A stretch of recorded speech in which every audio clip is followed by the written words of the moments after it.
ന സതി ജഗത സംഛിന്ന സൗഹൃദ കഥം नु താദൃശം സ്ത്രീഭിർന ശ്രദ്ധീയേത ഭാഷിതം കഥം नु ഗൃഹന്ത്യനവസ്ഥിതാത്മനോ വജകൃതഘ്നസ്യ ബുധാഃ പുരസ്ത്രിയഃ ഗൃഹന്തി വൈ ചിത്രകഥസ്യ സുന്ദരസ്മിതാവലോകോച്ഛ്വസിതസ്മരാതുരാഃ കിം നസ്തൽകഥയാ ഗോപ്യഃ കഥാ കഥയതാപരാഃ യാത്യസ്മാഭിർവിനാ കാലോ യതി തസ്യ തഥൈവ നഃ ഇതി പ്രഹസിതം ശൗരേഃ ജൽപ്പിതം ചാരുവീക്ഷിതം ഗതിം പ്രേമപരിഷ്വംഗം സ്മരന്ത്യോരുരുദു സ്ത്രിയഃ സങ്കരീഷണസ്ഥാഃ കൃഷ്ണസ്യ സന്ദേശൈർഹൃദയംഗമൈഃ സാന്ത്വയാമാസ ഭഗവന്നാനാനുനയകോവിദഃ ദ്വൗ മാസൗ തത്ര ച വാത്സ്യൻ മധുമാധവമേവ ച രാമക്ഷപാസു ഭഗവാൻ ഗോപീനാം വിനുദൻ ശുചഃ ഗോപീനാം രതിമാവഹൻ പൂർണ്ണചന്ദ്രകലാമൃഷ്ടേ കൗമുദീ ഗന്ധവായുന യമുനോപവനെ രമേ സേവിതയ സ്ത്രീഗണൈർവൃതഃ വരുണപ്രേക്ഷിതാ ദേവി വാരുണി വൃക്ഷകോടരാൽ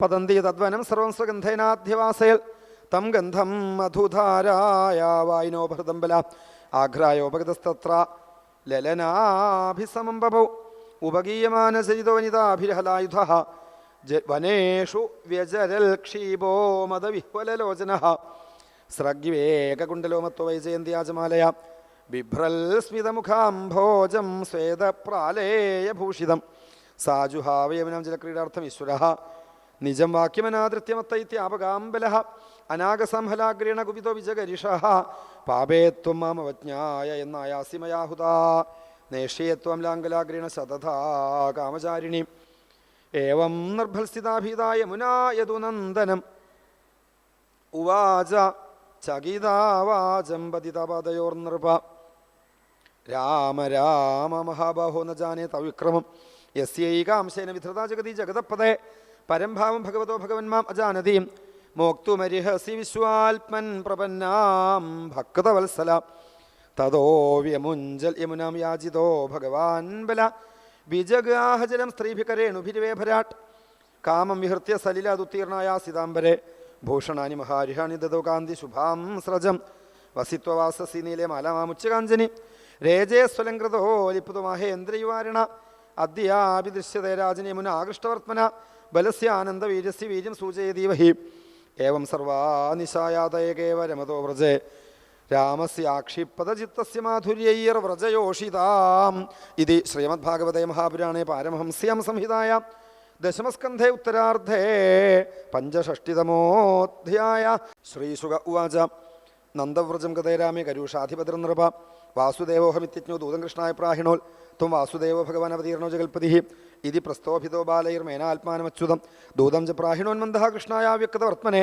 ദ്വാരകായാം യഥാ ബാലോ നൃപോ ബാലകൃതോ ബുധ ദൂതസ്തു ദ്വാരകാമേത്യ സഭായാമാസ്ഥിതം പ്രഭും കൃഷ്ണം കമലപത്രാക്ഷം രാജസന്ദേശമബ്രവീൽ വാസുദേവോ അവതീർണോഹം ഏക ഏവ ന ചാപരഃ ഭൂതാനാം അനുകമ്പാർത്ഥം ത്വം തു മിഥ്യാഭിധാം ത്യജ യാനി ത്വമസ്മച്ചിഹ്നാനിമൗഢ്യാൽ ബിഭരിഷി സാത്വത ത്യക്ത്വൈഹി മാം ത്വം ശരണം ത്യക്ത്വൈഹി മാം ത്വം ശരണം നോചയതൈഹി മമാഹവം ശ്രീശുക ഉവാച കഥനം തതുപാകർണ്യപൗണ്ഡ്രകസ്യ അല്പമേധസ ഉഗ്രസേനാദയ സഭ്യ ഉച്ചകൈർജഹസുസ്തദാ ഉവാച ദൂതം ഭഗവാൻ പരിഹാസകഥാമനു ഉത്സ്രക്ഷ്യ മൂഢചിഹ്നാനി ഏസ്ത്വമേവ വികഥസേ മുഖം തദഭിധായാജ്ഞകങ്കൃധ്രവടൈർവൃതഃ ശൈഷ്യസ്യ ഹതസ്തത്ര ഭവിതാ ശരണം ശുനാം ഇതി ദൂതസ്തദാക്ഷേപം സ്വാമിനെ സർവമാഹരൽ കൃഷ്ണോപിരഥമാസ്ഥായ കാശിമുപജഗാമഃ പൗണ്ഡ്രകോപി തദുദ്യോഗോപലഭ്യമഹാരഥ അക്ഷൗഹിണീഭ്യം സംയുക്തോ നിശ്ചക്രാമപുരാൽ ദ്രുതം തസ്യ കാശിപതിർമിത്രം പാർഷിഗ്രാഹോ അന്വയാനൃപ അക്ഷൗഹിണീഭിസ്തിസൃഭി അപശ്യൽ പൗണ്ഡ്രകം ഹരി.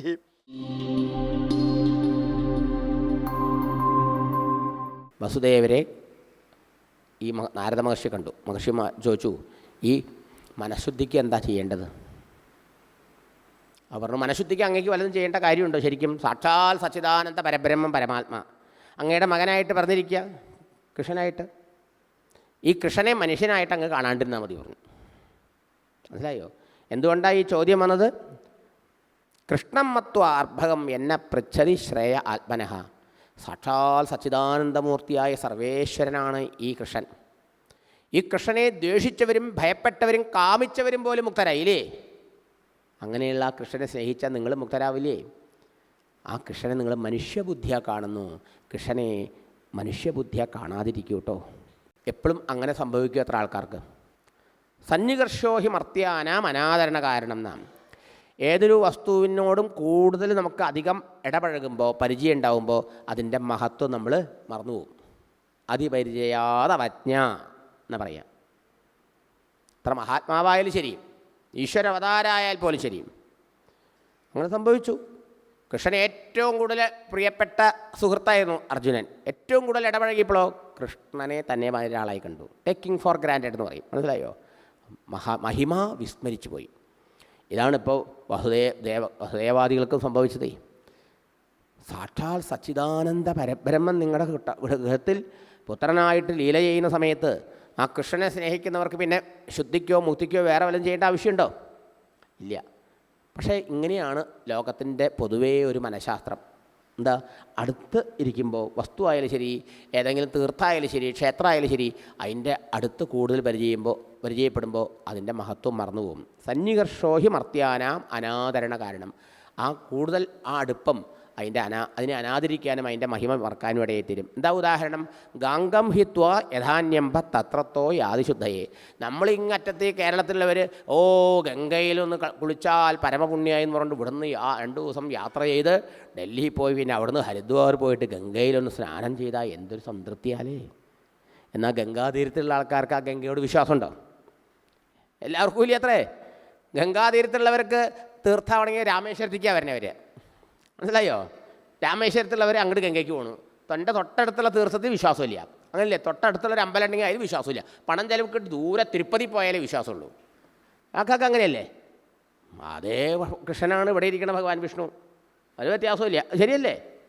എപ്പോഴും മനുഷ്യരുടെ മനഃശാസ്ത്രത. തൊട്ടടുത്തുള്ള ഇരിക്കണതിന് വിലയില്ല, ദൂരെ ഇരിക്കണതിന് വില. ഇങ്ങനെയത്രേ ആൾക്കാർ. വല്ലപ്പോഴൊക്കെ ലീവിലൊക്കെ വരുന്ന സമയത്ത് ഗുരുവായൂരൊക്കെ പോകും. എന്നിട്ട് 2 മണിക്ക് എനിക്ക് കുളി കഴിഞ്ഞ് വാകച്ചാർത്ത് വരാനൊക്കെ അങ്ങനെ കാത്തു നിന്ന് അങ്ങനെ കഷ്ടപ്പെടുന്നുണ്ട്. അത് കുറച്ച് കഴിഞ്ഞപ്പോൾ വിചാരിച്ചു നമുക്ക് ഒരു ഫ്ലാറ്റ് എടുക്കാം എന്ന് പറഞ്ഞ് ഫ്ലാറ്റ് എടുത്ത് വെച്ചു. ആ ഫ്ലാറ്റ് എടുത്ത് അവിടെ താമസമായപ്പോഴോ രാവിലെ അത്ര നേരത്തെ ആരെനിക്ക് പോകും. ദിവസം തൊഴാൻ പോകാത്ത ആൾക്കാരെ എനിക്കറിയാം. നോക്കണം, അനാദരണ കാരണം ഇപ്പോഴുണ്ടല്ലോ അവിടെ ഗുരുവായൂരപ്പൻ. മറ്റേതങ്ങനെയല്ല അല്ലേ? എല്ലപ്പോഴും വരുന്ന സമയത്ത് എന്താ ഗുരുവായൂരപ്പനോട് ഭക്തി. അവിടെ കാവൽ നിൽക്കുക, ക്യൂ നിൽക്കുക മണിക്കൂറുകളോളം അല്ലേ? ഇതെങ്ങനെയാണ്? എന്ത് നമുക്ക് സുലഭമാകുമ്പോഴേ അതിൻ്റെ വില മറന്നു പോകും നമ്മൾ എന്നർത്ഥം. അതൊരു മനഃശാസ്ത്രമാണ്. അതുകൊണ്ട് പറഞ്ഞു, ഇനി മേലിലെങ്കിലും നിങ്ങൾ ഈ കൃഷ്ണനെ മർത്യബുദ്ധി അകൃത കൃഷ്ണേ സർവാത്മനീശ്വരേ, സർവാത്മാവും സർവരുടെ ആത്മാവും ഈശ്വരനുമായ ഈ കൃഷ്ണനിൽ അപത്യബുദ്ധി, എൻ്റെ ഉണ്ണി എന്നുള്ള വിചാരം വയ്ക്കാണ്ടിരിക്കുമെന്നാണ്. എൻ്റെ ഉണ്ണിയായിട്ടിരിക്കുന്നത് ഈശ്വരനാണെന്ന് കാണുന്നല്ലേ അവതരിച്ച സമയത്ത് ഭഗവാൻ പറഞ്ഞത്. ഉണ്ണിയായി സ്നേഹിച്ചോളൂ, പക്ഷേ ഈശ്വരനാണെന്ന് ഓർക്കണം എന്ന് പറഞ്ഞില്ലേ? ആ ഈശ്വരനാണെന്നുള്ള മറന്ന് ഉണ്ണിന്ന് മാത്രമായിപ്പോൾ അങ്ങനെയൊക്കെ പറ്റി. അങ്ങനെ നമുക്കും പറ്റണത്. അതൊക്കെ കഴിഞ്ഞു. പിന്നെ 2-3 മാസം കഴിഞ്ഞു. അവർക്ക് ആ പിരിയാനിഷ്ടമില്ല ഭഗവാനെ. വലിയ സത്സംഗ സമാഗമാണ്, ഭക്ത സമ്മേളനമായിരുന്നു. പക്ഷേ ഭഗവാൻ സംയോഗം ഉണ്ടെങ്കിൽ വിയോഗം ഉണ്ടാവില്ലേ? അതുകൊണ്ട് പോയാലേ പറ്റുള്ളൂ. ഭഗവാൻ തന്നെ അവിടുന്ന് ആദ്യം തന്നെ യാത്ര പറഞ്ഞ് പുറപ്പെട്ടു. അങ്ങനെ എല്ലാവരും അവരവരുടെ സ്ഥാനങ്ങളിലേക്ക് പോയി എന്നാണ്. അങ്ങനെ ഇരിക്കുന്ന സമയത്ത് ഒരു ദിവസം ഭഗവാൻ അച്ഛനമ്മമാരെ സത്യബോധമുള്ളവരാക്കി തീർത്ത സംഭവം. ഒരു സാധാരണ കൃഷ്ണനും രാമനും എന്നും അച്ഛനമ്മമാരെ നമസ്കരിക്കുകയെ. നമ്മളങ്ങനെ പതിവുണ്ടോയെന്ന് അറിയില്ല. നമുക്ക് ഈ കേരളീയർക്ക്, മലയാളികൾക്ക് പൊതുവേ വണക്കം, മുതിർന്നവരെ വണങ്ങുക എന്ന് പറഞ്ഞാൽ ഭയങ്കര ബുദ്ധിമുട്ടുള്ള കാര്യമാണ് അല്ലേ? എന്നാൽ ഈ തമിഴ്നാട്ടിലേക്ക് അങ്ങോട്ട് കടന്നാൽ, ഇവിടെ അതിർത്തി അങ്ങോട്ട് കടന്നാൽ അവർക്കൊക്കെ ഉണ്ട്. വടക്കേ ഇന്ത്യയിൽ പോയി കഴിഞ്ഞാൽ എൽഡേഴ്സ്, നമ്മുടെ സ്വന്തം അച്ഛനും അമ്മയും ആവണമെന്നില്ല, എൽഡേഴ്സിനൊക്കെ നമുക്ക് വണങ്ങും അല്ലേ? അച്ഛനും അമ്മയും കൺകണ്ട ദൈവമായി നമസ്കരിക്കണം ദിവസം എന്നൊക്കെയാണ്. കൃഷ്ണൻ അത് ചെയ്യുമായിരുന്നു. ഒരുപക്ഷെ കൃഷ്ണൻ നോർത്ത് ഇന്ത്യയിലായതുകൊണ്ടായിരിക്കാം അല്ലേ? നമ്മുടെ കേരളത്തിൽ വന്ന് പിറക്കാത്തതുകൊണ്ടായിരിക്കാം ചിലപ്പോൾ, അറിയാൻ പറ്റില്ല. നമ്മളിതൊക്കെ അറിഞ്ഞിട്ടും പറഞ്ഞിട്ടും ചെയ്യാത്തവരുണ്ട്.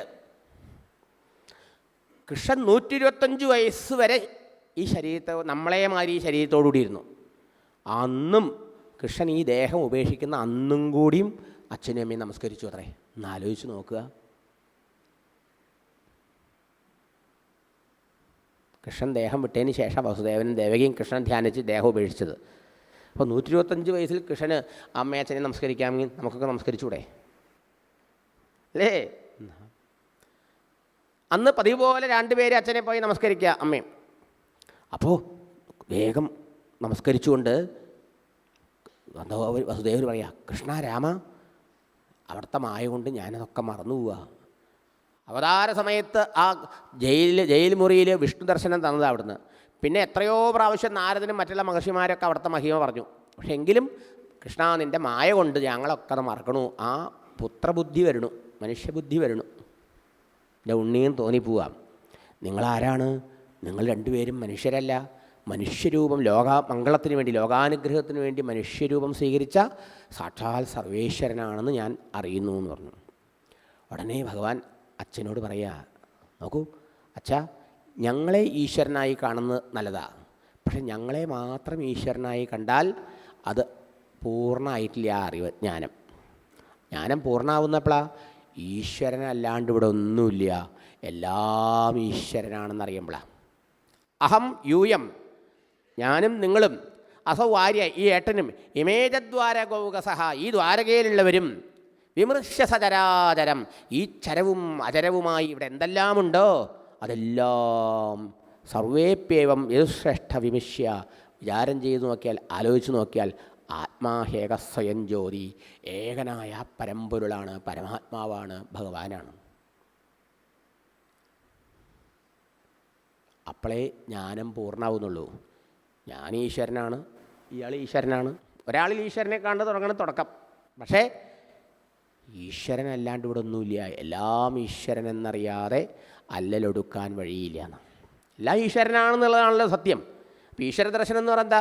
എല്ലാത്തിലുമെല്ലാം ഞാനാണെന്നും എല്ലാം എന്നിലെന്നും കണ്ടിടേണം എന്നീ കൃഷ്ണൻ ഇനി ഈ അച്ഛനോട് പറഞ്ഞ ആശയം അർജുനൻ മുഖാന്തരം നമ്മളോട് ഗീതോപദേശത്തിൽ പറയും. എല്ലാത്തിലും ഭഗവാനെ കാണാൻ, എല്ലാം ഭഗവാനാണെന്ന് അറിയണം. ഭഗവാനല്ലാണ്ട് ഇവിടെ ഒന്നുമില്ല. വിശ്വസ്മൈ നമഃ, സർവസ്മൈ നമഃ, സർവവും ഭഗവാനാണ്. സന്തോഷമായി. അപ്പോഴാണ് അമ്മ പറയണത്, ഉണ്ണി കുറേ നാളായി നിന്നോടൊരാഗ്രഹം അമ്മ പറയണമെന്ന് വിചാരിക്കണു. എന്താ അത് അമ്മേ? അല്ല, നീ അന്ന് ഗുരുകുലത്തിൽ പോയപ്പോഴേ ഗുരുവിൻ്റെ മരിച്ച കുട്ടിയിലേ മരിച്ചു പോയ കുട്ടിയെ ജീവനോടെ കൊണ്ടുകൊടുത്തില്ലേ? ഉവ്വ്. അമ്മയ്ക്കൊരാഗ്രഹം, കൃഷ്ണ നീ ഉണ്ടാവണതിന് മുമ്പ് അമ്മ 6 ഉണ്ണികളെ പ്രസവിച്ചു.